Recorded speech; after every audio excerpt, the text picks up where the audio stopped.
As we wrap up the second hour, with us this morning is Shanna Challenger, Offshore Island Conservation Program Coordinator, and Britney, hey, Wildlife Officer. Good morning, ladies. Morning. Morning. I have a vibe when I read the book this morning. You know, when I see her, I get inspired to come on some tours and do some work with you guys. So when are you coming?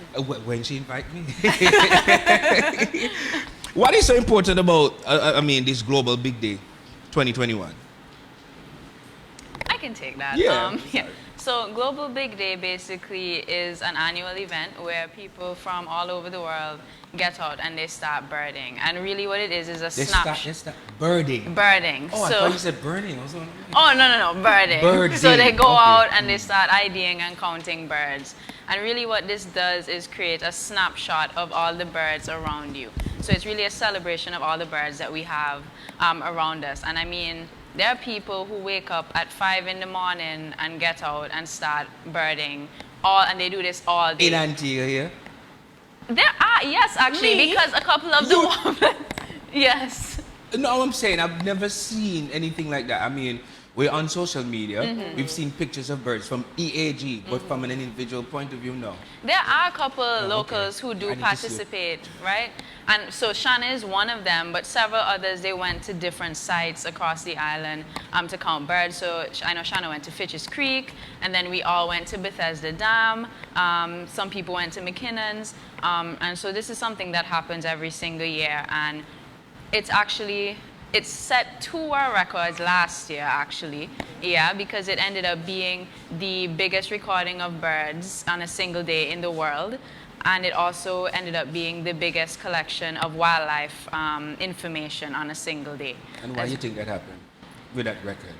Because it was so many people, it's 50,000 people over. Be honest with that. Why do you think that happened? Okay, relax. Because we had the time to give it attention. That's true, yes. And People, we did that. right. And more and more, because if you realize now, more and more folks, people out there now, we're in tune to nature. Yeah, We're more in love with nature. And it's a good thing. Yeah, it was I must a say virtual that's one of the best things that COVID did.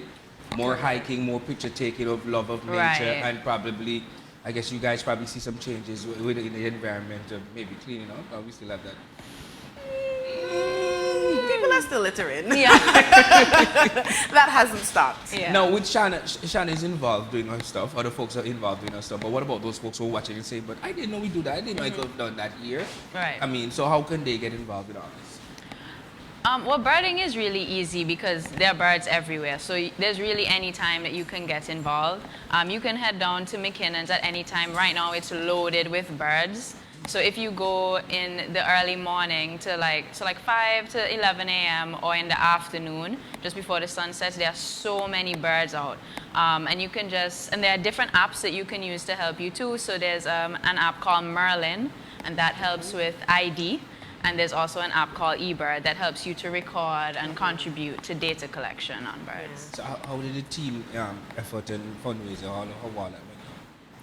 We didn't participate in any fundraising this year, but we did head out with the warblers, like I said, to Bethesda Dam, and we all kind of birded as a group, a socially distanced group with masks.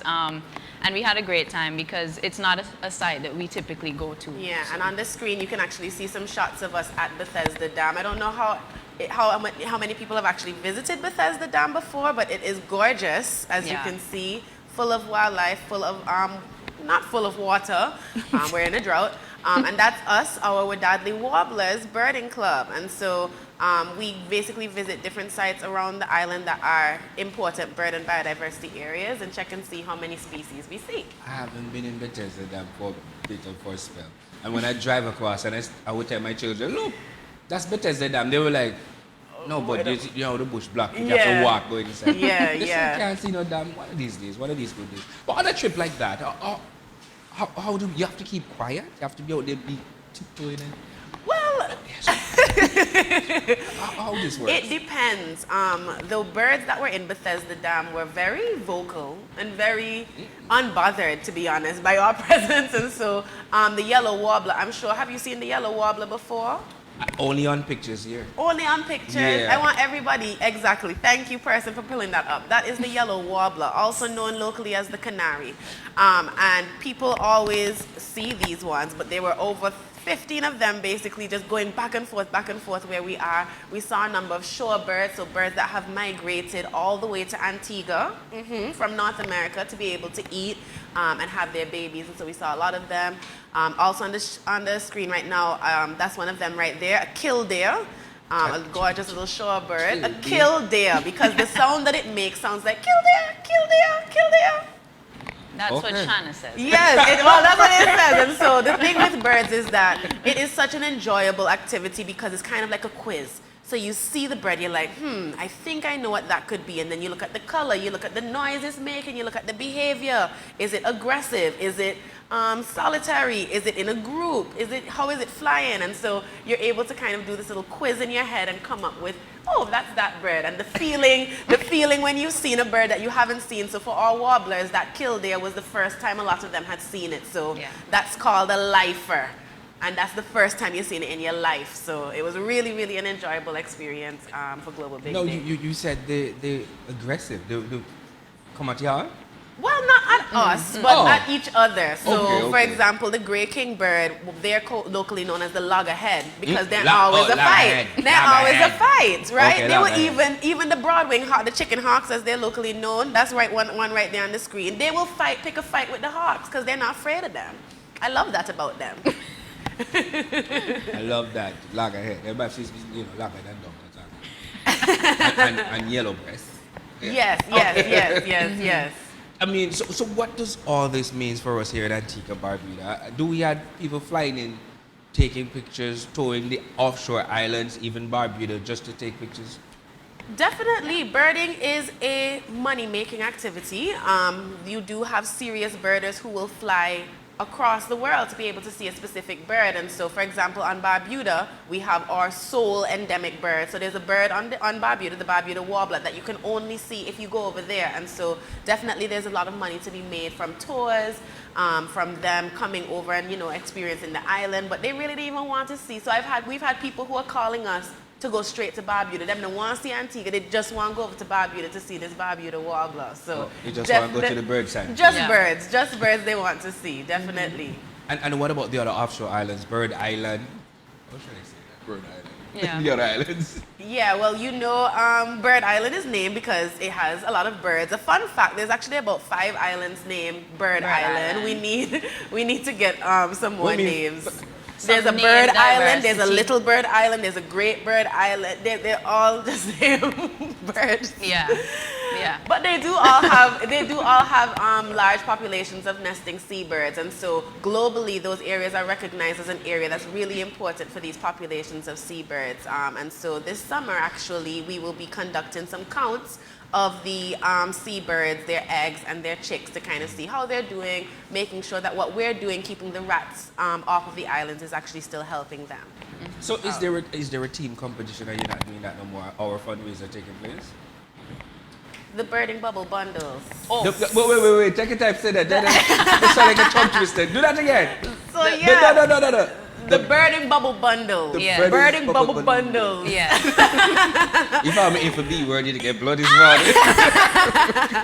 We actually just finished distributing that, so distribution finished on Friday. And what they were these little packages that included a bunch of activities that people could just do within their household to celebrate the Caribbean endemic birds. So to learn more about them, to celebrate them, and to just participate in the festival in and of itself. We made sure that they were distributed before Global Big Day, which was on Saturday, so that people could use them to participate as well. So we've been getting really great feedback. People were excited. We catered for 50 bundles, and we had all gone, and people were calling us like, I have to get this bundle. What is this bundle? And me and Shanna were like, well, that's dramatic, but we love to see it. We love to see it. Yeah, because activities that were in the bundle included like a best nest contest. So you and your family had to make a bird's nest and then put an egg in there and drop it and see if the egg would survive.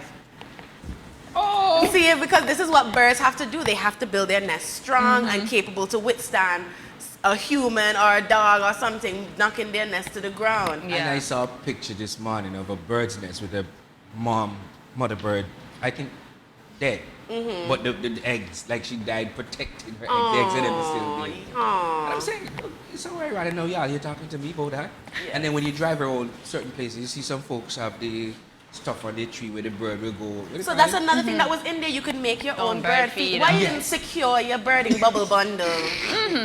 You left out. I dare listen, just be deceptive, man. But you know what I'm talking about. I've seen that a lot lately. So how Yeah. could so is this still available? Can we go online and see any of the pictures or anything? So it's not still available, the bundles. Like I said, we sold out all and distribution ended on Friday. But we're still looking forward to seeing pictures from people because we really encourage people to send us photos of them doing the activities with their households. So we're still looking forward to getting more of that from people. We have gotten a few. One of my friends, I know she got one and she went out on Saturday to Christian Valley with her family. And she told me it was so much fun. You know, she took the bird cards that we provided and the bird spy bingo. And they said she had a really, really great time and it was a great experience for her.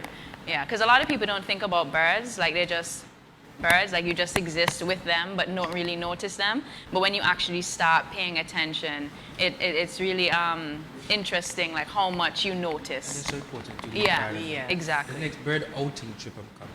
Yeah. Okay. I'm coming. We're waiting on you. I'm coming. No, play with me. You know you have to say let's go and I'm there. I know. Okay. I know. Well, ladies, well, we kind of out of time right now. Gotta thank y'all for being here, and of course we will talk. It's on you. Yes. That's all I'm saying. Yes, That's yes. all I'm saying. And everybody just make sure to keep out on our social media at EAG Antigua for the latest and to make sure that he holds up his promise of coming to Bird with us. Listen, we have the Honeymoto Traffic Watch coming up.